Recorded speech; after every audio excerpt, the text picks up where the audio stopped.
Hi guys and welcome to BB Guitars. Today we will be doing our first ever guitar review. Now this is a special video because we're doing one of my personal guitars, one which is constantly out with me myself. I'll be doing an honest opinion on it all, giving the pros and the cons of this guitar. I'm not going to give any details away of it just yet. However, I do feel I need to have a quick word before I start the video. My upload schedule, I'm trying to get a video out every Saturday. That is my goal for this channel, to get a regular upload schedule, one video once a week every Saturday. However, that I may have the occasional late upload recently due to the fact I have college, I have work,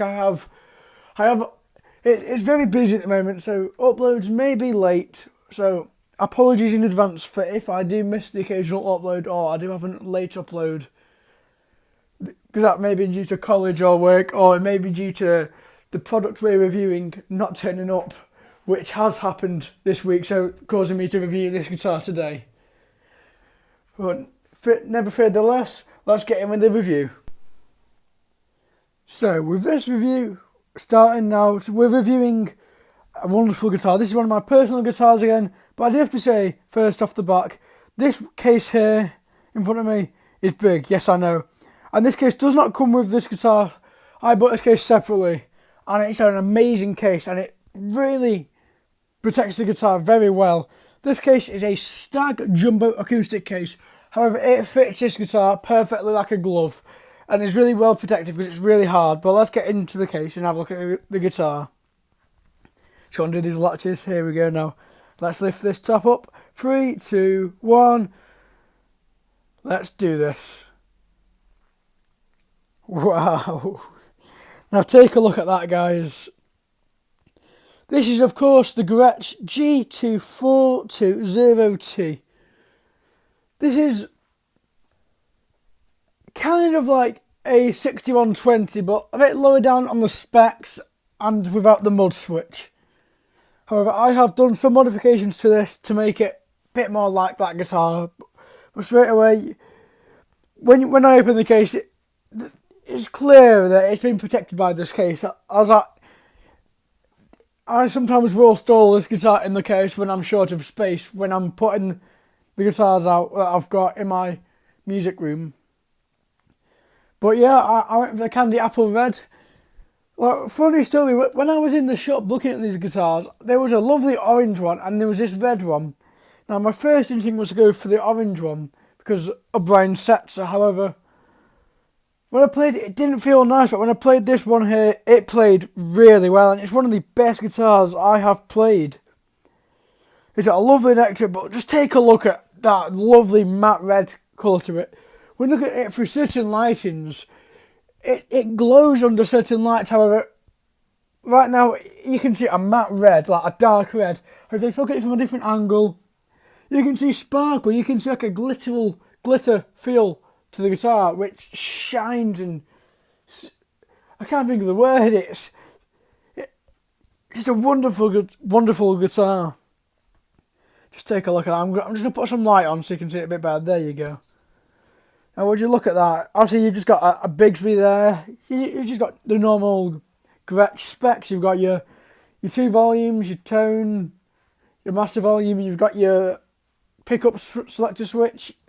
You've got your semi-hollow guitar, you've got your F-holes, obviously you got your master volume there, you've got your other knobs here. However, I do have to say, this guitar first came with black plastic knobs. However, when it came to live circumstances, they became very slippy, but I changed them for standard Gretsch ones. I put 2 curved tops for at the bottom and the 2 flat tops up top, as you can see in my hand there. I just pulled it off so you can see it a bit better. But there you go. It's just, as you can see, it's got much better grip on it. So when it came to live circumstances, I could grip them and my hand wouldn't slip off, affecting my playing, causing distractions and disorientating me.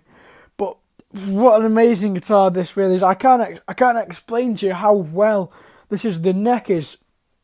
It's really amazing. Let's take a look at the back of this.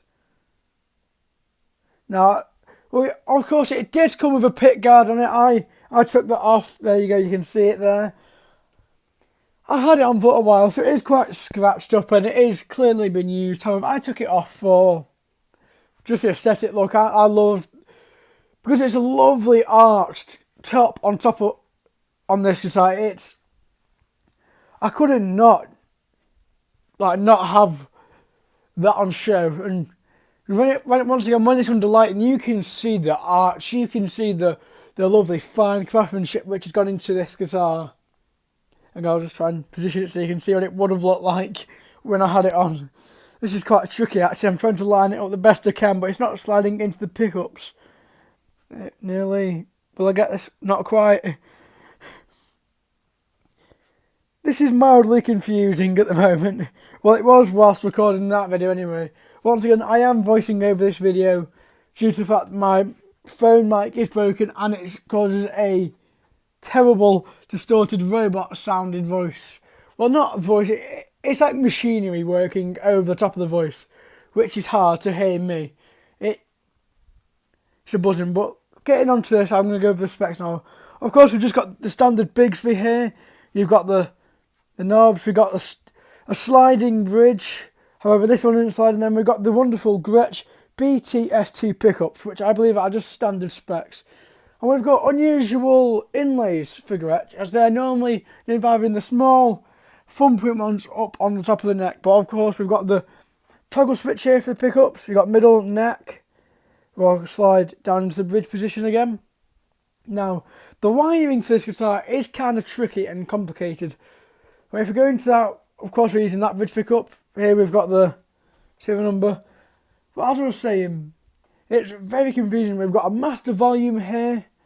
So once that's all turned up, we've got a bridge volume, we've got a neck volume, and then we've got a tone. Once that's like that, and now we'll slide into the middle position. Once again, we've got the master volume, we've got the bridge volume and the neck volume. Whilst in the middle position, both of them work, and of course you got your tone, so you can dial in specifically where you want it. However, we'll go into the neck position now, and of course we've got the master volume. We've got the bridge position, which doesn't work. It doesn't affect anything whilst it's like that. We've got the neck volume and the tone. There you go. As I talked about the glitter kind of look to it, you can see it from there. And just how shiny and bright this guitar looks under natural lighting. It's truly an amazing guitar. I would highly, highly recommend this guitar to you. Now let's get into the conclusion. So, in conclusion, this guitar is one of the best Gretsch's I've ever played. And I have played a fair amount of Gretsch's in my time. But I can't explain. This Gretsch is one of the best necks in the world. It's flat, but it's round. It's thin, but it's fat. It's one of the... I just can't explain to you the way this neck truly just goes into your hand. It's one of the best necks I've ever played in my life. The body, as you can see in this photo here, you can just see the sparkle within this guitar's finish. You can see the glitter, you can see the glamour it's got. But obviously, if you look at it from a different angle, it's going to look matte ready. It's just one of the best Gretsch's of all time. And of course, the neck joint here, as you can see, where the neck meets the headstock, is a very thin joint. Now, that is where probably one of the few negatives come on this one guitar. Of course, if you were to knock it, you're going to get the standard, well-known Gibson trait. You're going to knock the headstock off, which is a typical attribute of any headstock in this design. However, I'd have to say, without a volute, this neck to headstock joint is very fine and could possibly cause me problems later on. However, due to the price of this guitar, I'd say that's more than worth it. Like, you can pick one of these up for 400 brand new. Sure, you may not get a case like mine I've got, but once again you can buy one of them cases for £70 and you're sorted. It may take you a while to find one of them cases that'll fit this very well. However, once you found one, you've got a really good case and you'll have an amazing guitar.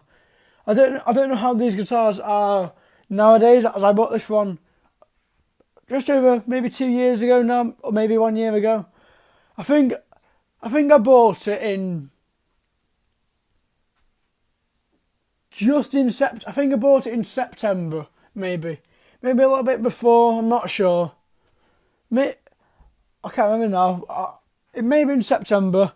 Really, it was really early on when I bought this guitar anyway. Let's just put it that way. In September, if I did buy it then. But since then, it's held up really well. Like, I've never had to do much work to it, and just look at these photos of it shining. Look at that headstock again. It's just one of the best Gretsch's I've ever played, and I'd really recommend you get one. Even if it doesn't play the best, a decent setup, a nice set of strings will take it through the moon. I'd rate this one. I'm going to give it a nice 8 out of 10. And I'd strongly recommend you guys get one if you are interested in buying a Gretsch.